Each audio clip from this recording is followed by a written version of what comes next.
നമസ്കാരം. ഇംഗ്ലീഷ് പാർക്കിൻ്റെ മറ്റൊരു വീഡിയോയിലേക്ക് ഏവർക്കും സുസ്വാഗതം.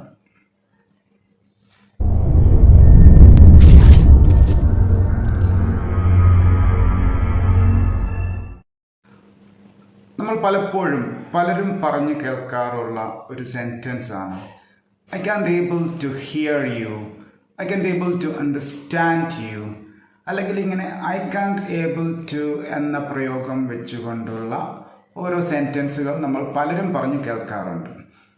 അപ്പോൾ ഈ സെൻറ്റൻസ് ഗ്രമാറ്റിക്കലി ശരിയാണോ തെറ്റാണോ, ഇനി ശരിയാണെങ്കിൽ അതെന്തുകൊണ്ട് ശരിയാണ്, തെറ്റാണെങ്കിൽ അതെന്തുകൊണ്ട് തെറ്റാണ് എന്നാണ് ഇന്നത്തെ വീഡിയോയിൽ നമ്മൾ പരിശോധിക്കുന്നത്.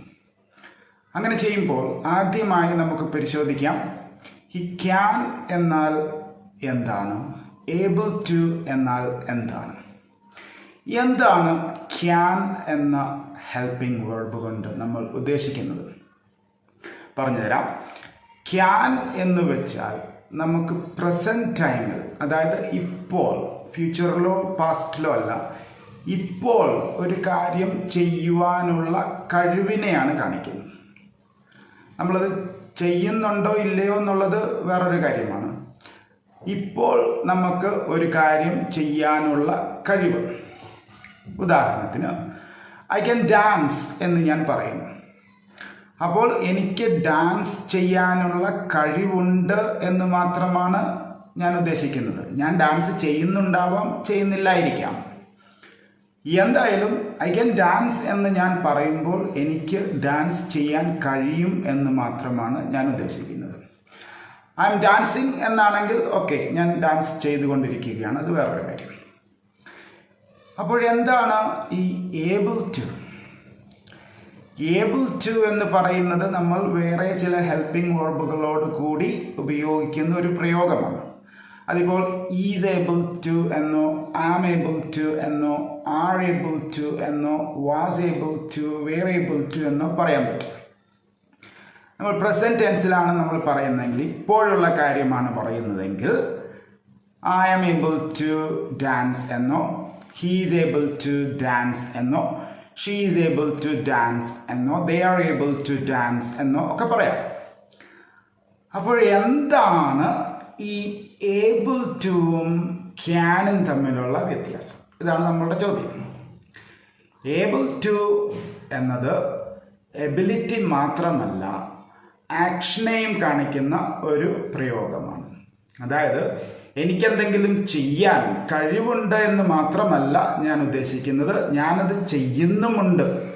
ഇത് രണ്ടുമാണ്. അതായത് എബിലിറ്റി പ്ലസ് ആക്ഷൻ എന്ന് പറയുമ്പോഴാണ് നമ്മൾ ഏബിൾ ടു ഉപയോഗിക്കുന്നത്. നമുക്ക് കുറേ ഉദാഹരണങ്ങൾ നോക്കാം. I am able to walk 5 kilometers a day these days എന്ന് നമ്മൾ പറയും. അപ്പോഴെന്താണ്, എനിക്ക് ഈ ദിവസങ്ങളിൽ 5 കിലോമീറ്റർ ഒരു ദിവസം നടക്കുവാൻ സാധിക്കുന്നുണ്ട്. അതിൻ്റെ അർത്ഥം ഞാൻ നടക്കുന്നുണ്ട് എന്നാണ്.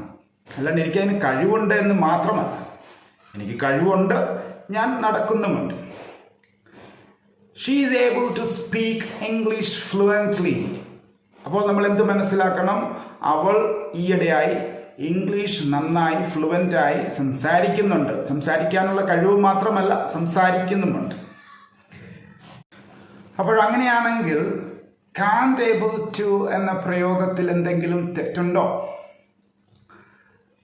നമ്മൾ ഓൾറെഡി പറഞ്ഞു കഴിഞ്ഞു, ക്യാൻ എന്ന വാക്കിൻ്റെ അർത്ഥം എബിലിറ്റി മാത്രമാണ്, അല്ലെങ്കിൽ നമുക്കൊരു കാര്യം ചെയ്യാനുള്ള, പ്രസൻറ്റ് ടൈമിൽ ചെയ്യാനുള്ള ഒരു കഴിവാണ്. ഏബിൾ ടു എന്ന് പറയുന്നത് കൊണ്ട് കഴിവിനെയും പ്രവൃത്തിയെയും ഉദ്ദേശിക്കുന്നു. അപ്പോൾ ഏബിൾ ടു എന്ന വാക്കിൽ കഴിവിൻ്റെ മീനിങ് ഓൾറെഡി ഉണ്ടല്ലോ, പിന്നെ എന്തിനാണ് രണ്ടും കൂടെ ഒരുമിച്ച് ഉപയോഗിക്കുന്നത്?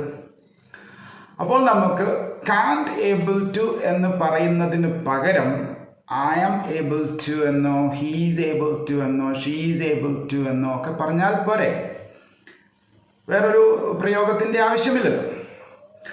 ഇനി കാൻറ്റ് ഏബിൾ ടു എന്ന ആ നോട്ടിൻ്റെ മീനിങ് നമ്മൾ കിട്ടണമെന്നുണ്ടെങ്കിൽ I am unable to do it, she is unable to do it, they are unable to do it എന്നൊക്കെ പറയാമല്ലോ. അപ്പോൾ നമുക്ക് ആ മീനിങ് കിട്ടും.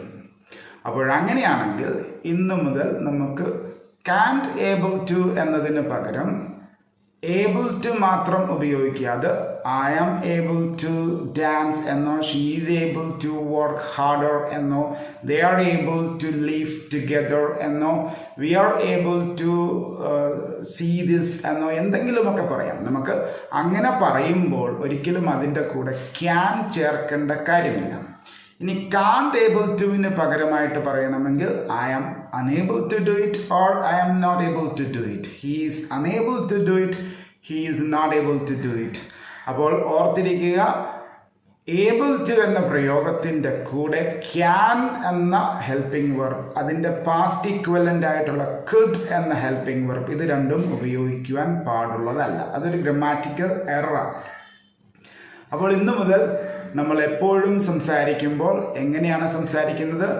I am able to speak, he is able to speak, we are all able to speak എന്ന രീതിയിൽ വേണം സംസാരിക്കുവാൻ. Thank you.